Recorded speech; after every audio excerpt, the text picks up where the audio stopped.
Here we are, going back to the circus, the one where the satellite spam that'll jerk us straight to a planet surrounded by rings. And this ain't over till the fat lady sings. This is the gang that's a little bit sidekick, with clowns that can juggle and dance with a high kick. Gonna settle down by a landing station. No inappropriate cultural appropriation, unless you're a woman with a vulpine nature. Then the moonlight will captivate you. Or maybe a strongman who's a motorbike vandal. The way they treat the fans is a scandal. So there's a mystery, cause the family's your enemy, but you can't see, cause it's not easy, see? If you don't know the secret, then you're in for a shock. You're performing for the gods of Ragnarok.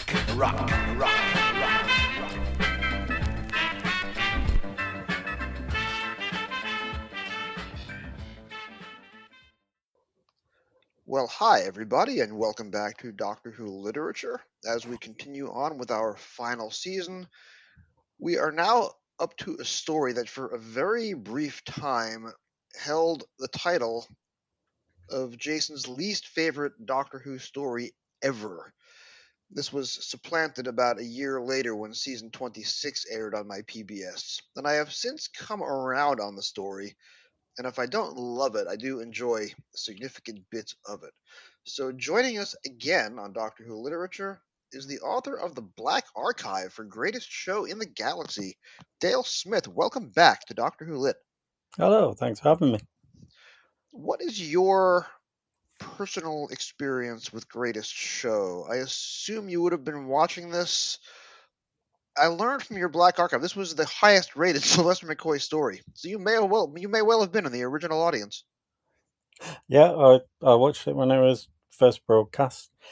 I can't remember much about watching it except for Ian Reddington. He was the main thing that stood out in it. My main memory of sort of watching those two seasons was watching Paradise Towers when I was on holiday and making everybody in a Bruges hotel watch that. But this one I can't specifically remember much about except that Ian Reddington really made an impression. The initial impression for me is that the episode opens with Rico Ross as the ringmaster rapping.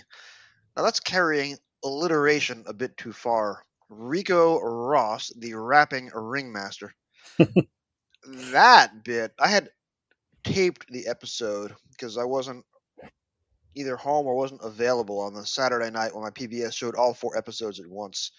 So I rewound and I watched the rap multiple times. This would have been 1990, and I committed the rap to memory. And I always had fond memories of the rap, and you do an epic takedown on the Black Archive, which we'll come to. So that was easily my access point to the story, my favorite part of the story, because by 1990, every suburban white kid in Long Island, New York, was a big fan of rap, and I'm afraid I fell into that cliche. Yeah, I was a big fan of the UK rap scene as well. So it went the other way for me. It stood out as being not quite the same kind of music that I was listening to elsewhere. but it's interesting that that's the point that they decide they're going to try and get it in and make the thing cool and hip. And it's just a shame that Rico Ross wasn't very good at doing rap. And, of course, the lyrics and the rhyme scheme are not nearly as good as what was available commercially. But in 1990, I was excited by the fact that Doctor Who had a rap, and I wasn't worried about parsing the meter or scanning for internal rhymes. So I was a much less critical audience than you have become. Well, at the time I was watching it first time round, I was listening to a rapper called Blade, who is one of the founding fathers of the UK rap scene. And as part of the Black Archive, I managed to track him down and show him Rico Ross and get his opinion on how well he was doing. And my favourite bit of doing that was him just saying, "Oh, I would have done that if they'd asked." And it was around about the time his career was just starting, so it was possible that I could have turned on Doctor Who and watched this rapper I've been listening to for years. Of course, given the prevailing budget of the story, and given the fact that it was nearly cancelled due to the asbestos discovery, I don't imagine they would have had time to sit down and compose a who's who list of UK rappers in order to fulfill that role. Well, he did say he would have wanted to write his own lyrics, so I'm not sure they would have gone for that either. That would have been a significant improvement, but I don't think they would have wanted to give him the copyright. So I've said this before. There's a stretch where any classic Doctor Who series could be my favorite. Even the worst stories that might have a very good start, like for example, Part 1 of Android Invasion. So the first 5 minutes of the story include the rap, which again, as a suburban white kid in 1990, loved it. You then have Ace briefly wearing a Tom Baker scarf. So for the first 5 minutes, I was convinced that I was in the presence of greatness with the story. And then, of course, it unfolds, and the Whiz Kid appears upon the screen, and I felt very seen. Because if you take a photo of Jason in 1990, it looks very much like John Samarco. So I took that more than a little bit personally. And then, of course, there was just the resounding cynicism of Captain Cook and all these characters dying one after another. So that's where the story and I parted company for a very long time. And if you were to track down my copy of the 1990 edition of the Lofficer Program Guide, which has every story from seasons 1 through 25, and then it has the cast lists, but not the plot synopses for season 26. In that book, I wrote in the margin my star rating out of 4 for every Doctor Who story. This is peak Doctor Who, even for the stories that I had not seen or read the novelization or that no longer existed. I gave a star rating to everything. And I gave 0 stars to Greatest Show in the Galaxy. But of course, that was my initial reaction as a personally offended 16-year-old, and that is no longer my score. When you were sitting there watching it, I guess you didn't have the impression that you would eventually become the definitive author of the story, the definitive scholar of this story.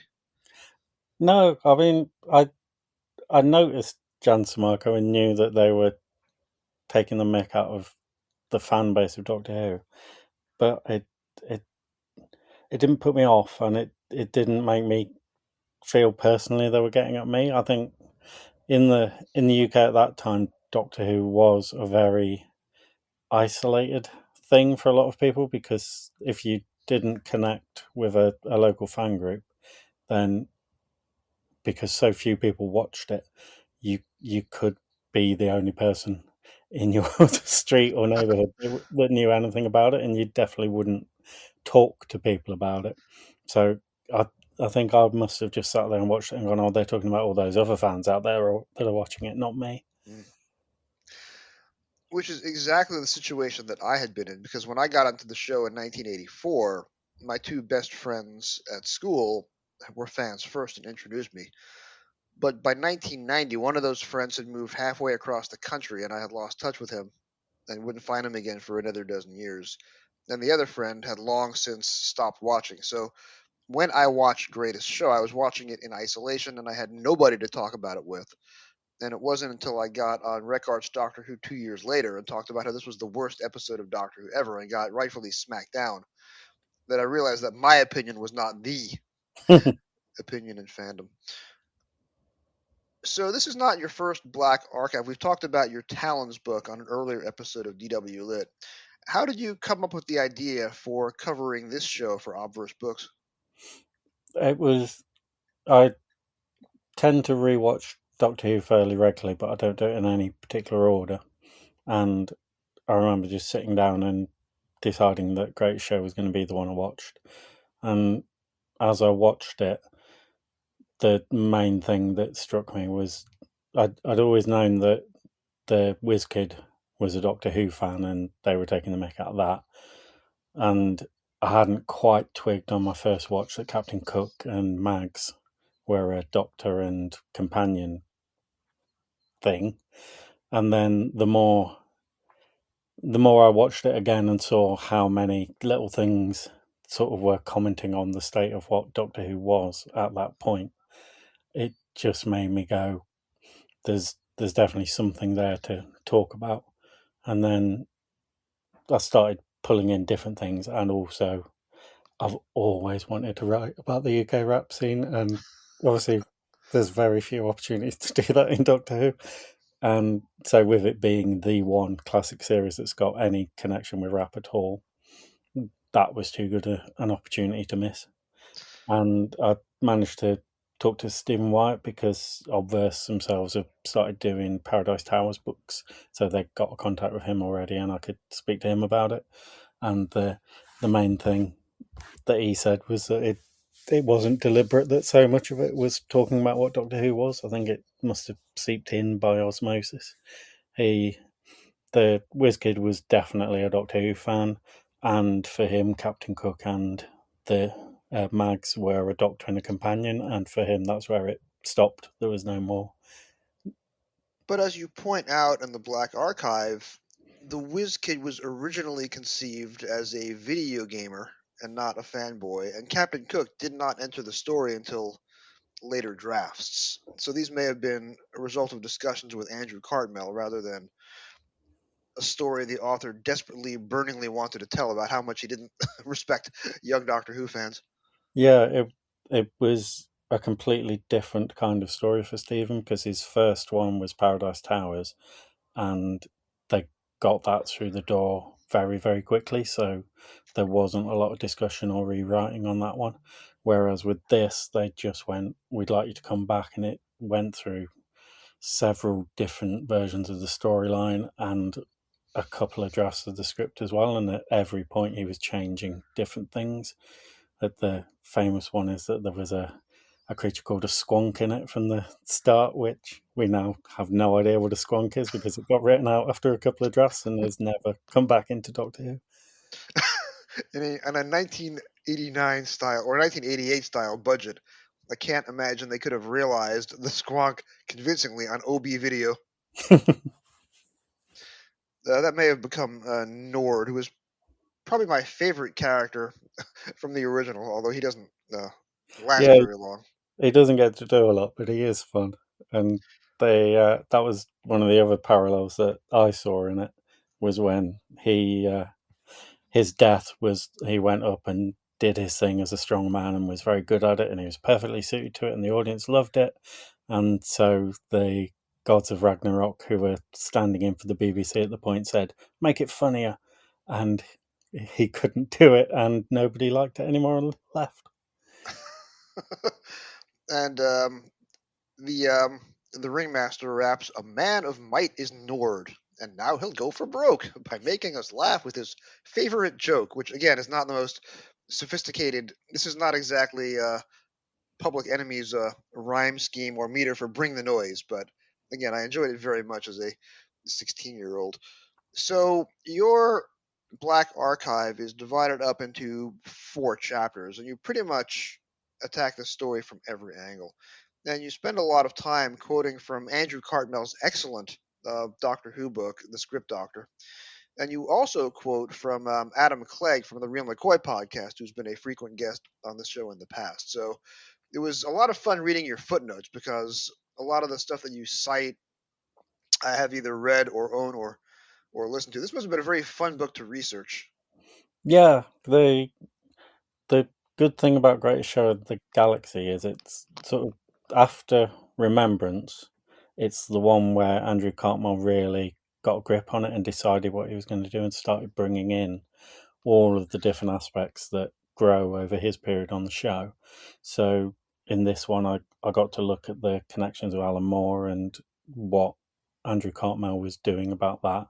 It great shows the point at which the Cartmel master plan, as it eventually got called, starts to come in because you can see it happen halfway through the episodes that at the start of it, the Doctor's just doing his normal thing of arriving by accident, and then by the end of it, it suddenly turned out it was some kind of big master plan on his part, and so it's a very it's not a transitional story. It is the point where the Cartmel era sort of starts getting going in earnest.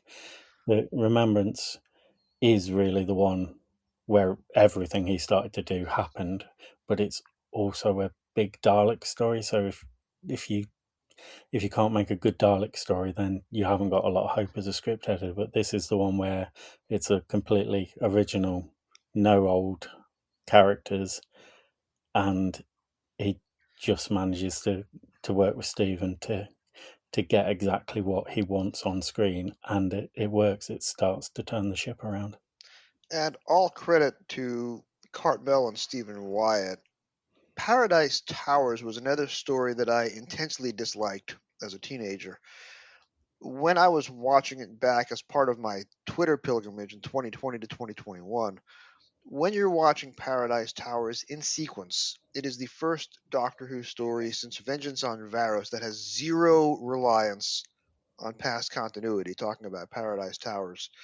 And even though it's got a very cynical setup, it has a very optimistic ending where everybody in the towers comes together to defeat the Great Architect. So when I did my top 60 list in 2023, I put Paradise Towers in at number 59, and it certainly belongs there. Greatest Show is not on the list because I didn't think both Stephen Wyatt stories needed to be on there, and I don't love it quite as much. But it's a tremendously original idea, apart from the Whiz Kid. But this was supposed to be the second story. This should have aired directly on the heels of Remembrance, is what I learned from reading your book. Yeah, it was all down to JNT, who really pushed for the idea that Silver Nemesis was going to be an anniversary story, which nobody really thinks of it as, because there aren't. Every time there's been an anniversary in the classic series, there's been more than one Doctor, and Silver Nemesis just doesn't have more than one Doctor, so no one goes, it's an anniversary story. But Silver Nemesis does have the back of Nicholas Courtney's head. Oh, well, there you go. But yeah, he was pushing for it to be broadcast as close to the actual anniversary as he could get. So right up until broadcast, they were chopping and changing the story order around because the BBC were also transmitting the Olympics, and so that delayed Doctor Who for a couple of weeks. That was the 1988 Seoul Summer Olympics. It also creates a discontinuity because by the time Ace picks up Flower Child's earring and puts it on her bomber jacket, she'd already been wearing it in the previous two serials. She'd already been wearing it in Happiness Patrol and Silver Nemesis. So it creates, as with the Hammer and Sickle badge in season 26, it creates a discontinuity. Yeah, there's clearly a lost story we haven't seen where she gets one that's quite similar and then goes, oh, it's a replacement for that one I lost in that last story. So this leads us to your other topics of conversation. You go deep into the history of clowns here. And I have to confess to you, Dale, you and I have been friends for several years now, thanks to the electronic miracle of the World Wide Web. I was not aware at any point in my life that clowns could be considered scary, because when you're a kid growing up in New York, number one, you have Ronald McDonald ubiquitous on television ads. And this is not the terrifying 1960s Willard Scott incarnation of Ronald McDonald. This is the more kid-friendly 1980s version who's singing in all the TV ads. And then, of course, I was taken to Ringling Brothers Barnum and Bailey Circus at Madison Square Garden in the late 70s. And other than being bored to tears and desperately wanting to leave, I did not have any particular reaction to the clowns at all. But you go deep into, what's the word, calorophobia? Yeah, so it's this story is just at the right point to talk about these things because, like you, most people weren't actually scared of clowns. Some people found them a bit creepy, and Stephen Wyatt was one of those people, which was why the clowns came into Greatest Show. But at some point during the 80s, there was just a spate of different stories that had scary clowns in them, and Greatest Show is one of those. And at around that time, it just sort of entered the zeitgeist that clowns were creepy and scary, and people were afraid of them. And this term coulrophobia sort of appears out of nowhere, and no one knows where it's come from or who made it up. And it's a nonsense word because it's Greek and Latin, I think. So it's It's like television. It's clearly a modern invention where two different languages have been used to bump something together. And the Greek bit of it doesn't mean clown, it means possibly stilt walker. Or, or it's the modern Greek word for clown, which is something like clune. I don't speak Greek. I do apologise for anyone who does. And so it just in the 80s, for no reason, suddenly, boom, it flips, and all clowns are scary all the time. And we haven't really gone back from that yet. It's now a modern thing that scary clowns, they're honor of a kind.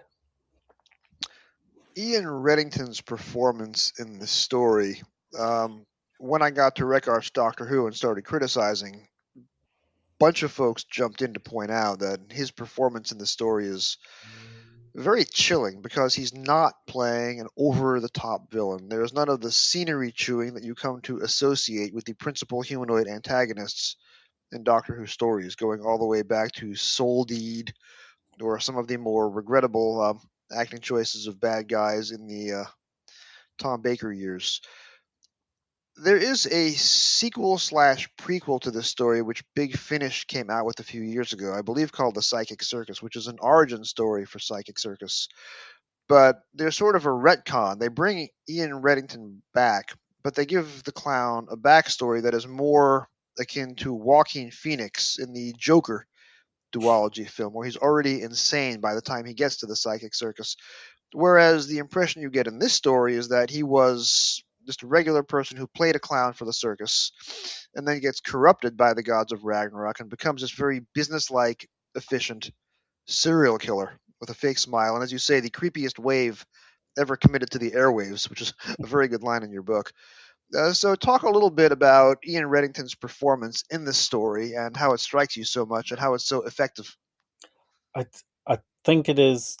There's lots of little juxtapositions that are odd in the story, like the clowns driving around in hearses, and Ian Reddington seems to have noticed these and deliberately played the chief clown slightly flat and sinister rather than what you'd normally expect for a clown being like overly jokey and laughy and bobbling around, or proper evil for a villain, like just screaming and shouting and throwing things around. And he just delivers everything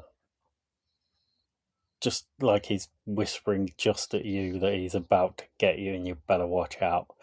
And considering that he was doing a lot of his performance with a head injury as well after part of the set fell on his head. Oh my goodness. It's quite impressive. Yeah, there's a outtake of one of the scenes where they're in the tent prison and the bars lift up so he can walk in and menace the doctor, and someone let go of the bars and they hit him on the head. Oh my goodness. Yeah, That's quite a workers' compensation claim. yeah, it is the kind of thing where you expect there's an accident book somewhere that says, "Tell the lawyers this happened." I know they typically have the injury forms filled out for industrial accidents on the BD-ROM archive. However, that's one of the BD-ROMs that I have not really dived into yet, so I would not have read the production file for the story. I imagine that's in there. Speaking of casting, something else I hadn't picked up on is that all the robot clowns in the story are wearing Ian Reddington face masks. Yeah, I'll have to keep an eye on that the next time I watch. But so the opening shot is all the circus performers tumbling around in the ring. Uh, did they actually go out and hire circus performers for this, or were they just standard BBC issue stuntmen? they were circus performers that they got in to play the background clowns and the robot clowns, and they also got in a proper magician to help Sylvester McCoy learn his magic tricks. So they properly went for it, given that nobody was particularly bothered about Doctor Who at the time. They really tried to get the best on screen that they could.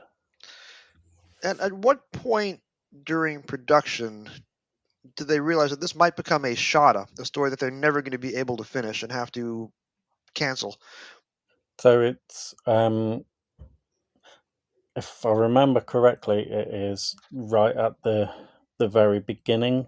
They're aware that they've lost their studios, and it's intended to be an entirely studio based story. This one, they tended to alternate each story. One would be location, one would be studio, and this one, the studios had asbestos in them, and they had to close down and take all that out, which meant loads of different programs got moved out of the BBC studios, and everywhere took every other available studio. And it was John Nathan Turner who just wouldn't let it go, and so he managed eventually to get the tents in the Elstree car park and film it all in there. And it was a magnificent effort. And if you're interested in the Black Archives, if you read James Cure Smith's archive on Silver Nemesis, that goes into a lot of detail on how doing that for Greatest Show nearly killed Silver Nemesis. So in saving the one program, there was a knock-on effect for the rest of the series, and part of the reason why Silver Nemesis isn't one of the greatest loved shows is because Sylvester and Sophie weren't available to do any rehearsal for it because they had to be in the tents filming Greatest Show in the Galaxy. Interesting.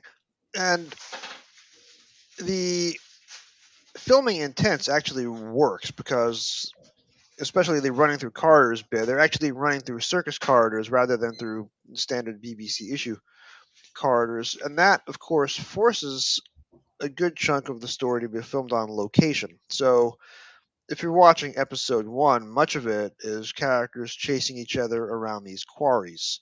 One of the chapters in your book talks about the use of quarries in Doctor Who and how Andrew Cartmel kind of reinvents the notion of what a quarry is for and how we're supposed to use it on Doctor Who. Yeah, so the idea of the Doctor Who quarry had entered the zeitgeist by the time Cartmel was getting onto the show, and it was just one of the things that you would laugh at the show for and point at it and go, "Oh, look, they're in a quarry again this week." And even in the Tom Baker era, he was making jokes about it on screen being always a quarry. Ooh, look, rocks. Yes. So Cartmel comes in, and sort of one of the first decisions he makes is that he doesn't want to use quarries in the show at all. And obviously that goes wrong right from the very start because his first story is Time on the Rowning, which uses 7 quarries. And after that, when he starts to get a bit more control, there are no more quarries that are used as alien planets except for Great Show in the Galaxy and Survival. And both of those, they chose the same quarry to be that alien planet. It was Warmwell, I think, something like that. And it's a quarry that's got big patches of water and trees, so it looks slightly different from the ones they usually use. But they also started using video effects to change the sky for both of them, so you can't really tell Greatest Show and Survival are filmed in the same place.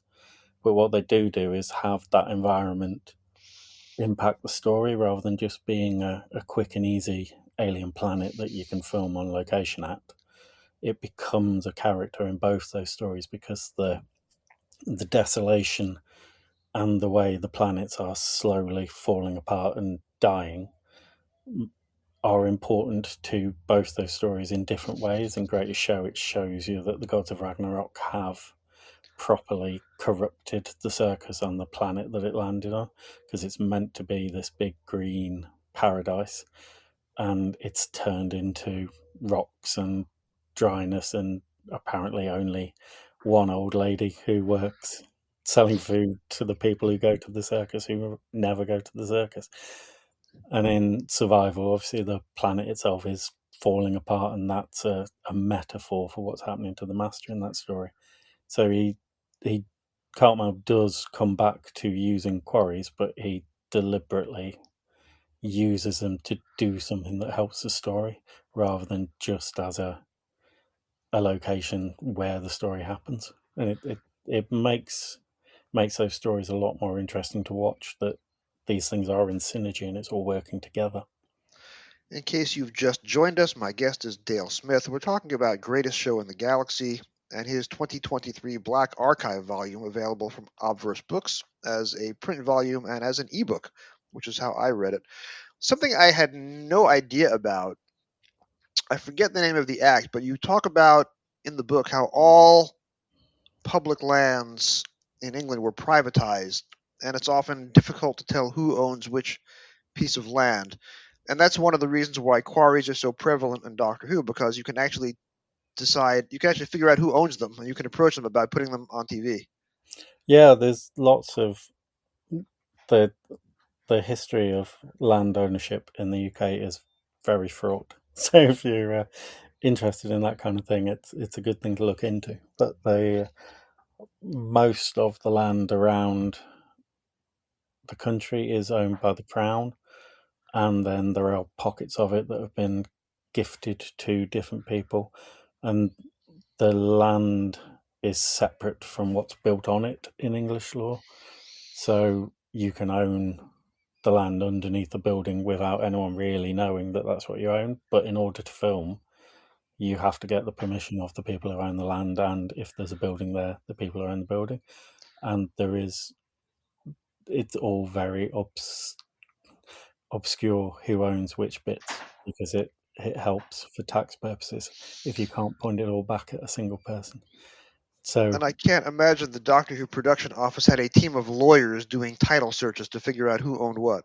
no, so that's why across sort of the entire production of Doctor Who, you see certain places that always end up getting used, and why if they find somewhere that's good, they will go back there as often as they can.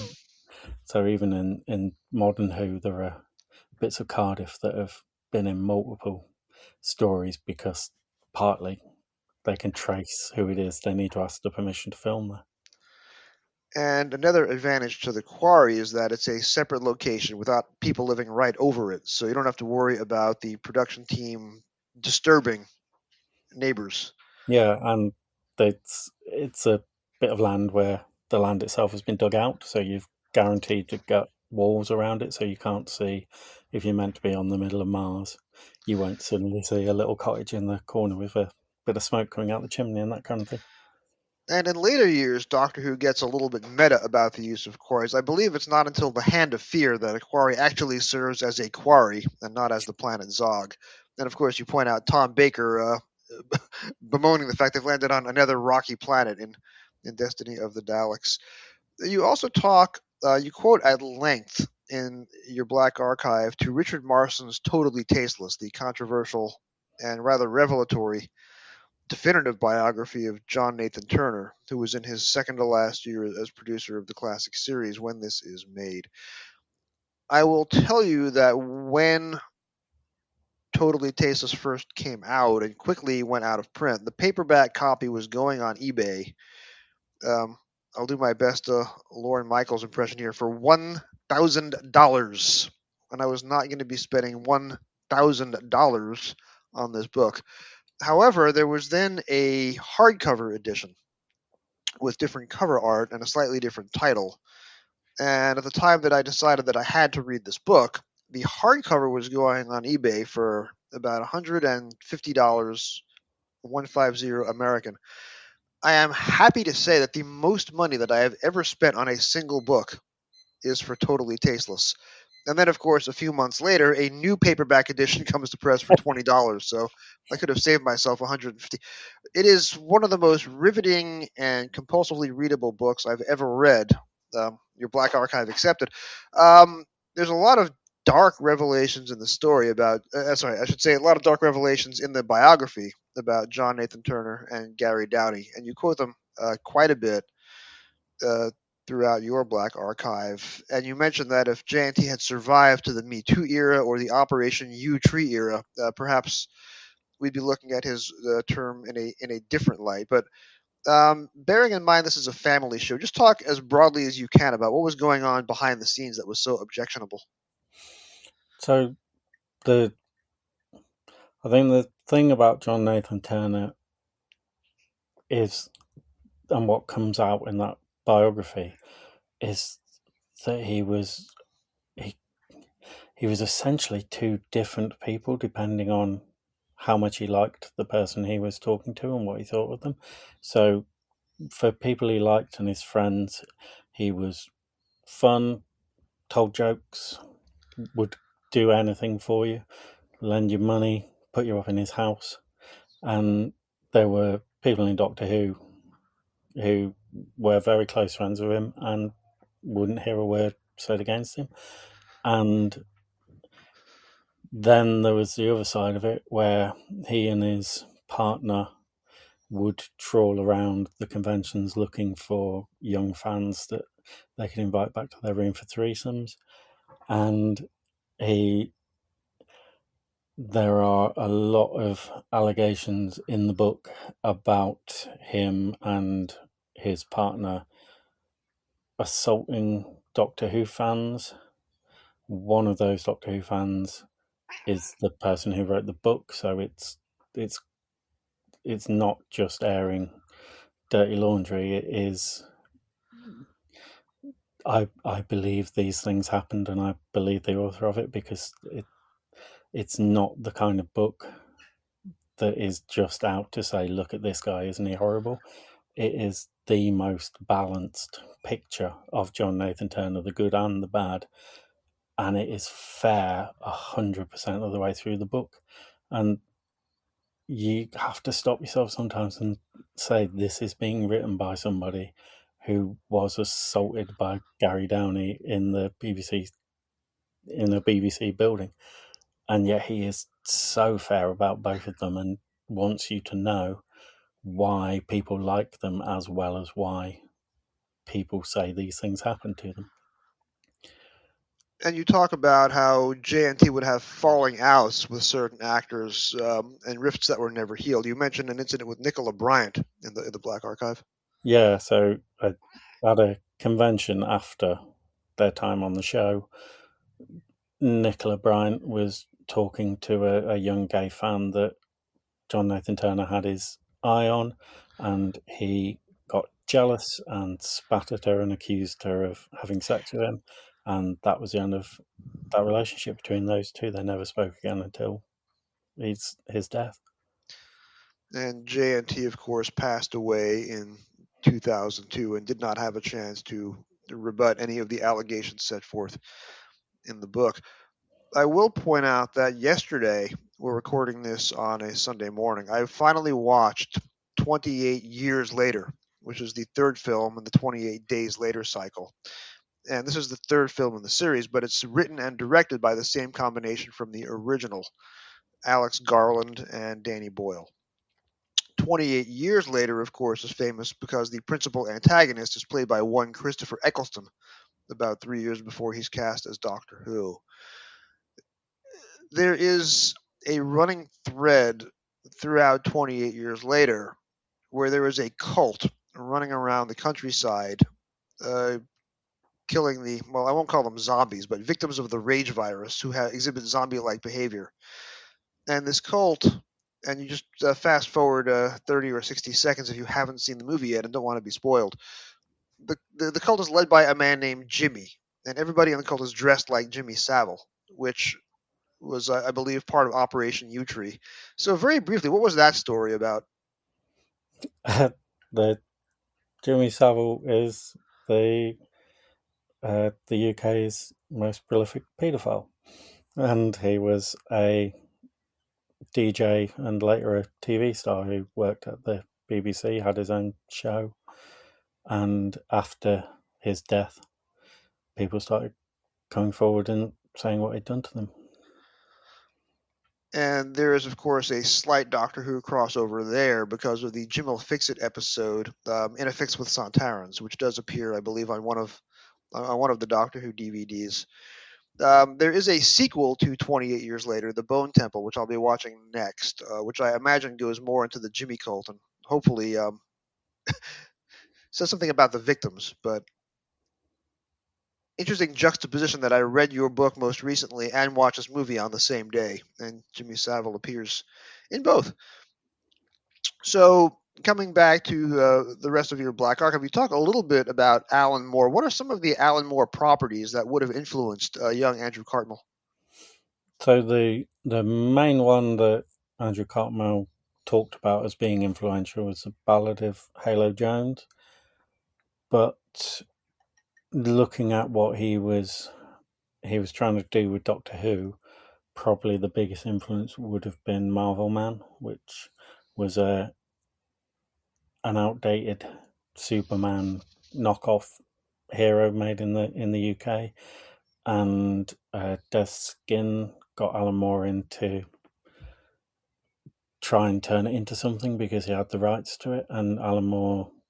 That was the point at which Alan Moore started doing the revisionist stuff that he kind of became famous for, and he, instead of just writing a story about this superhero who had a secret word that would turn him from being a normal man into being Captain Marvel, or not Captain Marvel, he got in trouble for Shazam! yeah. But the what he did was he introduced the idea that the backstory that anyone who'd seen the character before knew about was a fiction, and actually this guy who could turn into a superhero lived in the real world in the 80s, and he took the story seriously as a realistic conceit, and just played through what would really happen if someone was a superhero in our day and age, and it progresses to the point where Marvel Man sets himself up as the ruler of Earth and steers humanity in the way that he thinks it should go. But the way he talked about doing that is very similar to the approach that Cartmel took of wanting to turn Doctor Who from being this thing that everyone thought they knew, and with this history and story of the Doctor that was fixed in stone, and so you couldn't do anything interesting with. And he sort of chipped away at it in the same way that Alan Moore chipped away at Marvel Man's, and made it that you started to look at it and go, well, is that really true? Is he a Time Lord? Is he more than a Time Lord? How come he suddenly got these magic powers where he can knock people out by pointing them in the forehead with his finger? And Cartmel wanted to properly make the Doctor a bit more mysterious, so that you could watch the program and go, is he actually the hero? Is he going to save the day? What is going to happen? Whereas it had become like a more of a kids show where the Doctor would always win. The Doctor was good. The Doctor was a Time Lord from Gallifrey, so if anyone was doing anything wrong, he could come in with authority and say, "Stop that! I'm a Time Lord." And it's Alan Moore's playbook that Andrew Cartmel is following, and it fits because Doctor Who is the kind of property you can do that with, because it's always changing, because there's so much about it that goes back on itself and says, actually, do you remember that thing from then? That was something else than what you thought it was. And so it brings in all this mystery and new ideas about what the Doctor possibly is, and they are the ideas that catch with the people who are still watching it and sort of live on through the media that came after it in the period in between Russell T Davies bringing it back, and then carry on into the new series of Doctor Who, so that it's the new series very much looks like a continuation of what Cartmel was starting to do just when Doctor Who went off the air. You also talk a bit about the so-called Cartmel master plan. And for those of us reading your book on the far side of 1991 to 1997, we think we know all about the Cartmel master plan because it was one of the foundations of the New Adventures and the first 60 New Adventures, which were the Sylvester McCoy run of the New Adventures, end with the book Lungbarrow, which is reportedly based on a recycled script that eventually became Ghostlight. And we learn everything about the Doctor. And of course, Time Lords are not able to reproduce physically, so they reproduce by a machine, a genetic loom. And we learn that Susan is not the Doctor's granddaughter, and there is it's very funny as you describe it. There's a tortured explanation in the New Adventures as to why Susan calls the Doctor grandfather. But you also point out that when Andrew Cartmel writes his books, he wrote a trilogy, Warhead, Warlock, and Warchild for the NAs.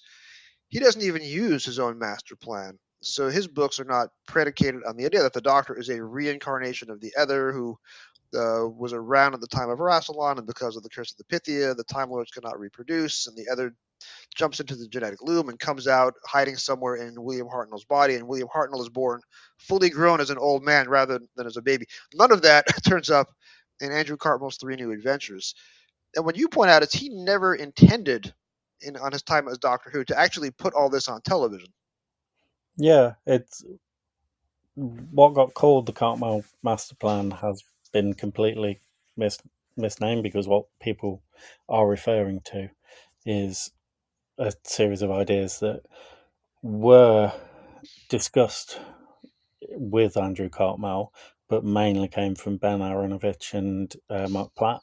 And it was Ben who came up with some of the old Gallifrey stuff, and Mark Platt helped him develop that from some of the ideas he had that were kicking around for Lungbarrow at the time. But Andrew Cartmel wanted mystery, and he wanted to not know about the Doctor's past, and that was what he was putting into the show. And so every time there's any sort of slight, it looks like it might go down the road of doing a master plan story, either the story gets knocked back and they don't do it, as they did with Ghostlight in Lungbarrow, or even the references that have been peppered in, like I'm much more than a Time Lord from Remembrance of the Daleks. They get snipped out on the editing room floor, so there's very, very little that actually points at a concrete idea in the Sylvester McCoy era. But what there is a lot of stuff where you don't quite know what he's thinking or who he is, and people questioning the established story of his past, but they never bring in an alternate story. And so you can have a situation where writers like Kevin Clark come in and go, I know the answer to this one, the Doctor's God. And you can put that story on the air and it's fine, because it doesn't contradict anything, because there isn't anything to contradict. What they want is the mystery.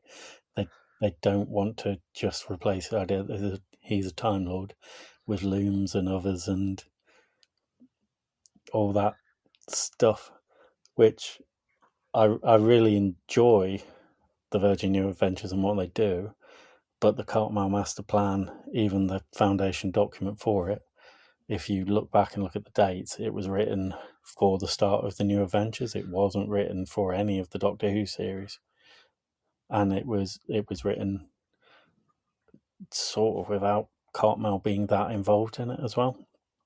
So it is very much it's an invention of the New Adventures that any of this was going on in the TV show, really.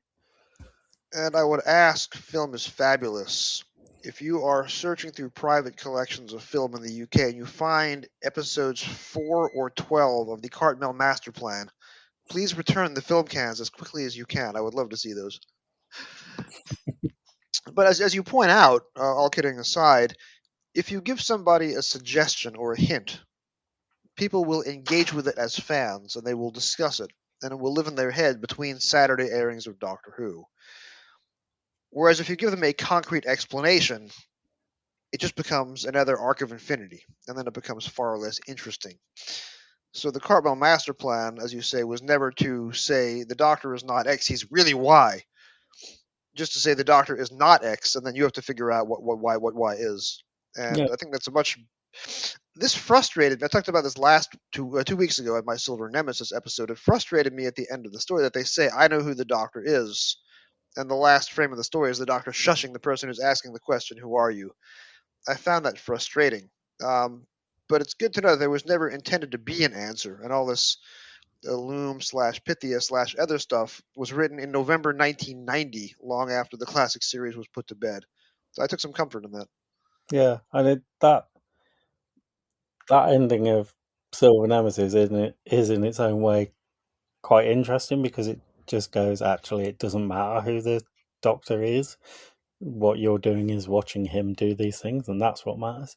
So it is interesting. They just have a bit of fun with it and go, oh yeah, actually, who cares? So, Dale, do you have any forthcoming projects you'd like to share with us? I am working on another Black Archive at the minute, which surprises me as much as it does anybody else. But it's early stages, so it's not got a date, so I won't tell you which one. But if you've enjoyed the last few that I've done, then there'll be another one coming along soon. And for this one, I did actually get to visit the BBC Written Archives, so that was fun as well. Ooh, very excited for that. Next month, I have got a short story that is getting published by Dream Theory Media, which is a fantasy sci-fi type thing. So Excellent. That's lots of fun, that one too. Well, Doctor Who literature is, as I've mentioned, in its final season. I don't know if I'll have an opportunity to get you back for one of the last dozen or so Target books. I will have a new podcast in 2027, which is still in the planning/discussion stage. It'll almost certainly be a William Hartnell type show, and hopefully we can feature your voice on that. But for now, Dale, thank you very much for your friendship and all your multiple appearances on Doctor Who Lit over the years. And I will be so vain as to say my favorite page in the Black Archive was the acknowledgements page. Thank you very much for the shout out, my friend. No problem. And thank you very much for coming back and finishing things off. It would have been awful if we'd have just left it hanging like that for an entire year. We were dangling for 11 months, but that was my Cartmel master plan to re-inject mystery into the podcast. All right, Dale, thank you so much again. Have a great rest of the day. And you. Bye.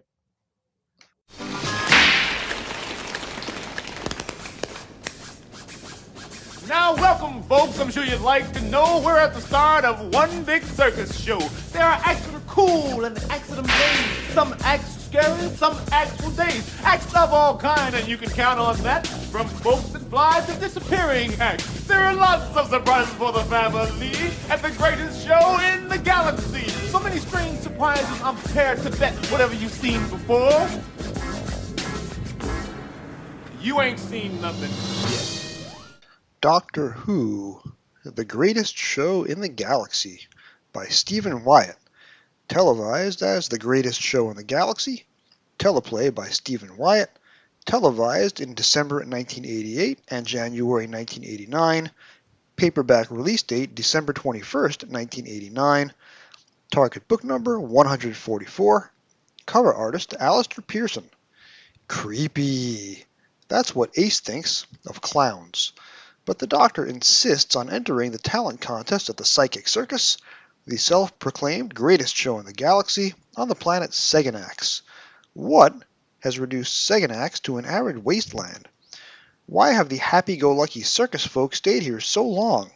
And why are they no longer happy? Above all, what is the dreadful truth about the talent contests run by the sinister ringmaster and his robot clowns? The Doctor and Ace need all their death-defying skills in the big top to uncover a brooding ancient evil that has broken the spirit of the circus and demanded the sacrifice of so many lives. One of the reasons I have this podcast is to talk about the Target novelizations and how at their best they can be better than the TV serials they're adapting, for reasons of timing and cost. As I mentioned during the conversation with Dale Smith, I struggled with Greatest Show in the Galaxy as a teenager. Even watching it back as an adult on the Season 25 Blu-ray collection, the original version, not the special edition with expanded versions of Parts 1 and 3, But with the new special effects turned on, this is a story where all the best ideas are in the script, but not always intelligible on screen. I found much of the dialogue inaudible in this presentation, and had to rely on my memory of the words from prior viewings. Now, maybe that was a function of my rapidly aging eardrums, but I sure heard the music loud and clear. Now, there are some gorgeous design elements in the story. My wife was watching over my shoulder and declared the story, quote, nightmare fuel, but there's also a cheap, tacky feel, which characterizes a lot of the last few years of the show, not just greatest show in the galaxy. One reason I was having trouble with the dialogue is that I was watching the infotext rather than the subtitles, and Richard Bignall's infotext here is jam-packed, basically a 90-minute lecture on the serial and all its previous iterations and drafts. Dale also went into this in his Black Archive, but it took 2 years of writing and several drafts of the story. The pitch was so old that Mel was the companion for the first 4 drafts, until the production team figured out what the story was about. Idealistic hippies of the 1960s becoming a part of the corporate murder machine by the late 80s. Now, there's no character specifically based on Jerry Rubin, but now to my eye, the story that is aired still needs another pass. The ringmaster was the primary antagonist in earlier drafts, when the story was still a cynical Eric Sayward-style kill fest. Now, the ringmaster is effective in his early scenes on TV. Okay, I'll just say it, I love the rap still.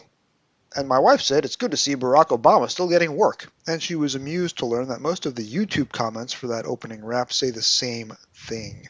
I like how in part 2 the ringmaster rhymes everything the doctor says.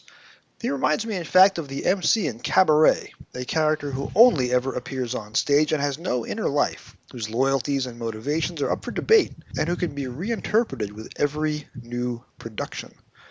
And when the ringmaster calls Morgana baby, you wonder if you're seeing an interracial relationship on Doctor Who. Now, the next story in TV order will take that a little bit further. There's a hint of progression in the story, how the chief clown is taking orders from the ringmaster in part 2, pushes back in part 3, and then engineers the ringmaster's death in part 4. There's a lot going on in the script, and these are interesting threads, but they could use a glow-up. And less of the whiz kid.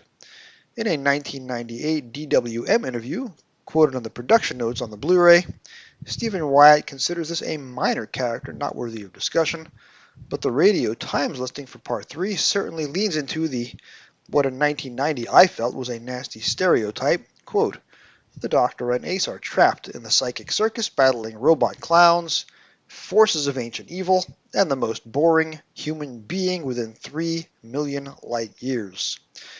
So for the author of the Radio Times blurb, the WizKid was the story's unique selling point in Part 3. And yet, John Samarco's portrayal on screen has not a hint of the obnoxious about it. I don't think the character realizes that he's being rude or boring, and he really is so happy to be there. Scrub out these scenes and devote more time to the ex-hippie circus performers themselves, perhaps, so we get more of the ringmaster, more of Morgana, and less of the one-note, one-dimension doomed cannon fodder characters. And then there's Ace, who straight up kills the chief clown in Part 4. That is not what Doctor Who does best. Whereas Wyatt's Paradise Towers worked its way into my top 60 in 2023, because Part 4 was so optimistic and joyful, there's not much of that in Part 4 of that circus episode of Doctor Who.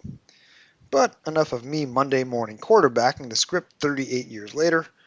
Let's talk about the best version of Greatest Show in the Galaxy, not minding all of the various motivations and morphing characters in the at least 5 drafts of the TV serial. Let's talk instead about the novelization. The book as a reading experience is much more seamless than the TV production, with the exception of the coda, which serves as the epilogue, which jettisons the draft script version of the scene as described in the Blu-ray infotext and relies on the televised version instead. This is the version that went into rehearsal and includes extended and deleted scenes that didn't make it to broadcast. There's more business with the advertising satellite in Part 1, including the Doctor and Ace watching with increasing trepidation as it approaches the TARDIS and bypasses all of its defense systems. We get a glimpse of the planet Seganex as a lush green paradise in the advertising video. The Doctor and Ace have two separate unpleasant encounters with Captain Cook in Part 1, which for the broadcast Part 1 was edited down into a single meeting. If you read the info text on the Blu-ray collection, all of these extra scenes are described, but they're retained for the book. Bellboy's murder robot, which is seen in both Parts 1 and 4, speaks in the book, first pleading politely for release from the sand in which it is trapped, and then getting nasty as it approaches freedom. The idea was for the robot to speak on TV, but for broadcast it remained mute. You can only get its words in the novelization. Characters have more dialogue, and scenes go on for longer in the book, and the material flows together more organically. Now, some of the problems I mentioned above are not really fixed. Ace is still directly responsible for the killing of the Chief Clown in Part 4, and I find that hard to stomach. Most of Doctor Who as a TV series is meant to show how the Doctor and companions defeat the bad guys without resorting to bullets or death ray beams. Paradise Towers manage that trick. That circus episode does not. Stephen Wyatt's prose, however, is delightful. Now, I've already praised Stephen Wyatt's prose back in episode 134, our Paradise Towers episode. In the mid-80s, as TV authors came back to novelize their stories, there was just frankly a lot of bad or awkward prose in several of the target novelizations. But Wyatt has something approaching a Terence Dicksian gift for compulsively readable prose, although as I reread the first edition Target for this podcast, reading on the wrong side of age 50, my eyes were begging for larger print. The mark of Terence's great prose was simplicity. Not every noun needs an adjective, sentences are mixed between long and short, passive voice was avoided, see what I did there? And words of more than 3 syllables are rarely used. On page 119 of this book, for example, as the Doctor prepares to enter the ancient circus, hidden beneath the big top on Seganex, Wyatt takes us both into the Doctor's conflicted thoughts and the violent reality of the situation. Quote, "In the vestibule, meanwhile, the Doctor stood for a moment, gathering his strength and concentration. Around him, the wind was whirling still more fiercely, lashing the billowing canvas walls of the tent and ripping the posters and leaflets off them, sending them fluttering over the floor. The lights, too, had started to pulse with a dark, intermittent, ominous intensity. A storm was gathering. The Doctor advanced once more towards the flap that led to the tent. Again the wind lifted it. The corridor was no longer there. All that was visible was a blinding infusion of lurid-colored lights and half-seen shadows. The Doctor knew that he was not being called back into the ring at all. He was being called elsewhere. He had always had a shrewd idea of what he would have finally to confront, but that did not, of course, make it easy to go and confront it. The wind whistled fiercely. The Doctor held up the flap and hesitated. However many times he had succeeded, there was always the chance of failure. And these most certainly were not the ideal circumstances in which to give an impressive performance. Those waiting would look for every weakness, and he could not afford to show any. He took a deep breath and crossed over into the shadows. And I should point out, for a profoundly trippy experience, watch that version of the scene with the new special effects turned on the Season 25 Blu-ray. One other wonderful thing about the novelization is the hints that Stephen Wyatt is a longtime Doctor Who fan. The Doctor's pockets are described as capacious, a word often used by Terence Dicks and Malcolm Hulke in the early years of the Target line, and when Bellboy is introduced, he's described as having a young, open face, which is very, very close to Peter Davison's pleasant, open face from the Terence Dicks novelizations. Gotta love little callbacks like this. The prose also features many instances of Wyatt talking directly to the reader. The prologue, titled Overture, is written in the second person, as if you were a visitor on Seganex. Wyatt often whispers to the reader what emotions they should be feeling, fear usually, and telegraphs pretty directly just how much we're supposed to hate the whiz kid. I don't mean to harp on this, but maybe it's because looking at teenage John Samarco for me is like looking into a mirror. But Samarco's TV performance is just so aw-shucks innocent and inoffensive that I cannot hate the character, even if he does bear an uncanny resemblance to Chris Chibnall in that 1986 open-air clip.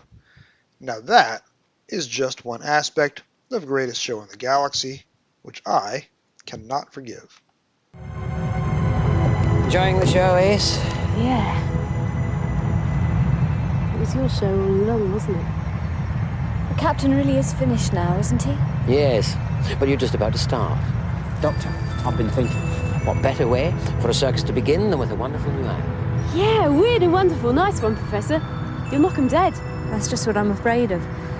What if I can't control it? Oh, you can now. You already have. And what about it, Doctor? You and Ace. Join Kingpin's new circus and travel the galaxy with us. Thank you, Kingpin. But I'm afraid we've got other galaxies to travel. And besides, I find circuses a little sinister.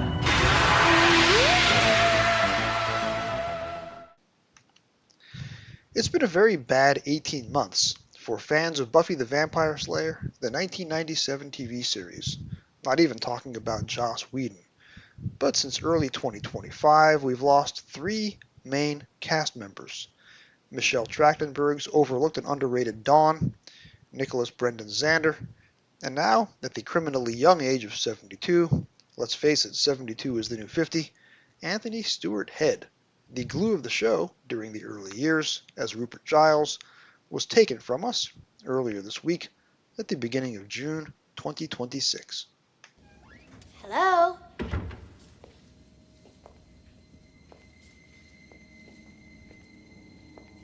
Is anybody here?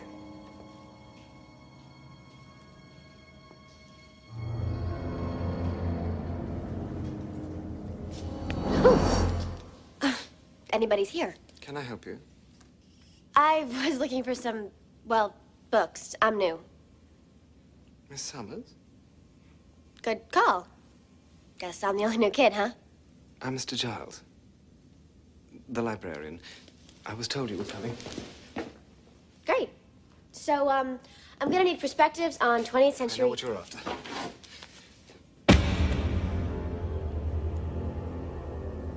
That's not what I'm looking for. Are you sure?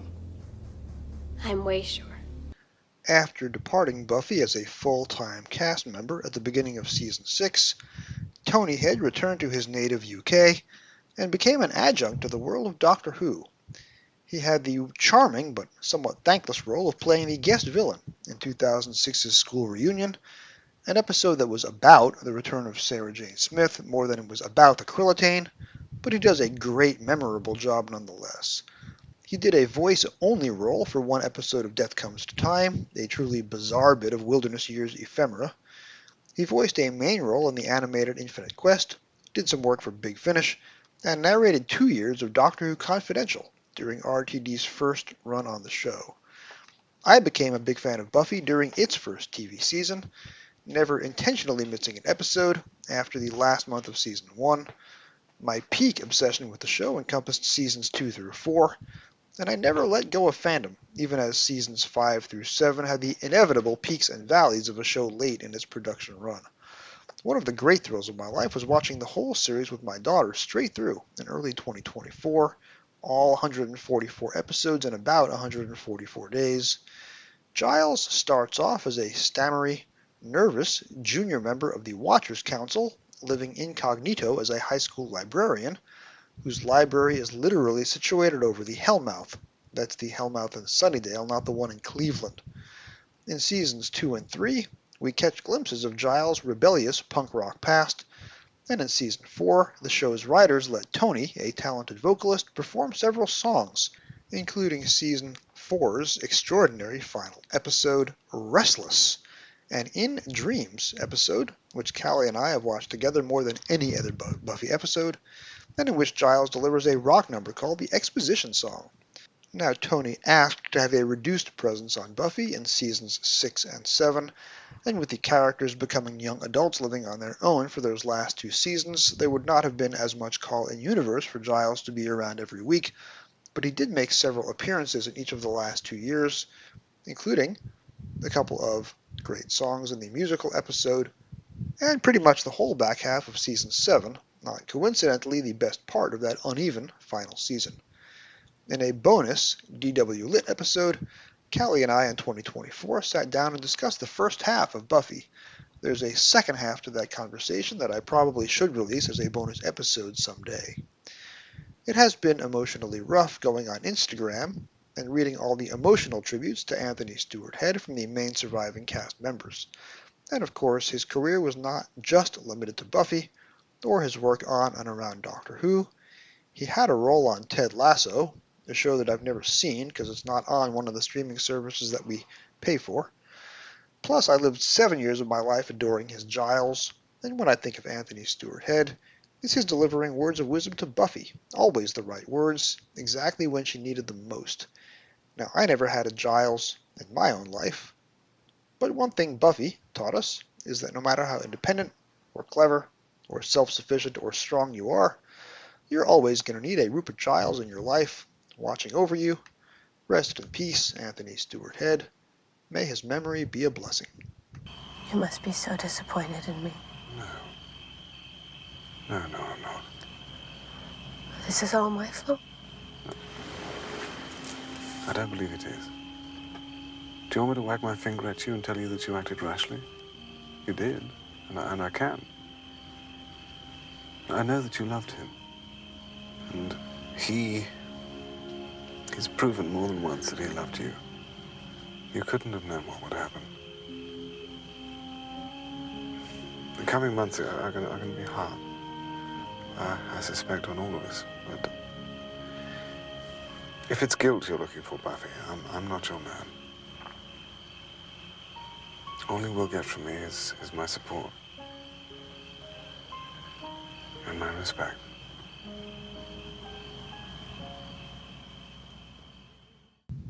Thank you for joining me on this episode of Doctor Who Literature, the final season. The executive producer is David Barsky. Each episode is produced by Jim Sangster and yours truly. This week's episode was written and edited by me. Our logo was designed, our YouTube channel is run, and our new theme tune was composed by Jim Sangster. Special thanks to my special guest, Dale Smith, speaking to us from the Black Archive. This podcast can be found on your podcast app of choice, with all past episodes at creators.spotify.com/pod/show/Doctor Who Lit. It really helps if you rate 5 stars and subscribe. You can find me on Blue Sky and YouTube at Doctor Who Novels, that's Dr. Who Novels, and on email at Doctor Who Literature, that's drwholiterature@gmail.com. Thank you for listening, and whatever you do, keep turning the pages.